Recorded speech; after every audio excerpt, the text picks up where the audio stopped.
PMPLचं breakdown, traffic जामचं कारण. Metro सिटीकडे धाव घेणाऱ्या पुणे शहराचा रस्त्यावर मात्र गोंधळ उडालेला दिसून येत आहे. पुण्याच्या वाहतूक व्यवस्थेतील PMP बसेस भर रस्त्यात बंद पडत असल्यामुळे हा गोंधळ उडाल्याचे दिसून आले आहे.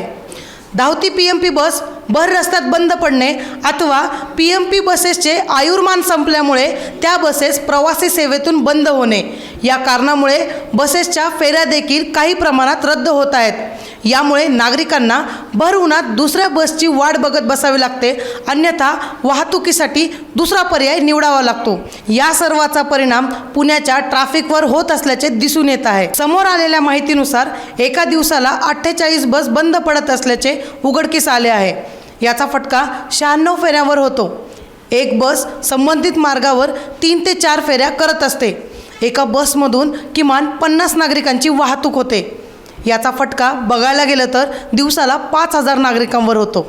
या सर्व उडालेल्या गोंधळामुळे PMPच्या उत्पन्नात देखील घट होत असल्याचे समोर आले आहे. समोर आलेल्या माहितीनुसार बस ब्रेकडाऊनची संख्या 2022मध्ये 14,015 इतकी होती, तर 2023मध्ये ही संख्या 17,784 इथपर्यंतची होती. 2024मध्ये मार्चपर्यंत ही संख्या 4,254 इथपर्यंतची झालेली आहे. पुणेकरांच्या वाहतुकीवर होणाऱ्या या गैरसोयीचे नेमके कारण काय? PMPने यावर काही तरतूद काढली आहे का? मेट्रोचे काम जिकडे तिकडे सुरू असल्याने आधीच ट्रॅफिकमध्ये अडचणी होत होत्या. त्यात या PMP बसेस भर रस्त्यात बंद पडत असल्यामुळे या ट्रॅफिक जाममध्ये अजूनच भर पडली आहे. पुणेकरांच्या वाहतुकीचा प्रश्न आता गंभीर होत चाललेला दिसून येत आहे. यावर महानगरपालिका काय मार्ग काढते याकडे पुणेकरांचं लक्ष वेधून आहे.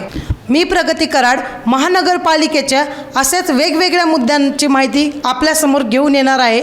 तरी याची माहिती घेण्यासाठी आपल्या बातमी TV या चॅनलला सबस्क्राईब करा व या व्हिडिओला जास्तीत जास्त शेअर करा.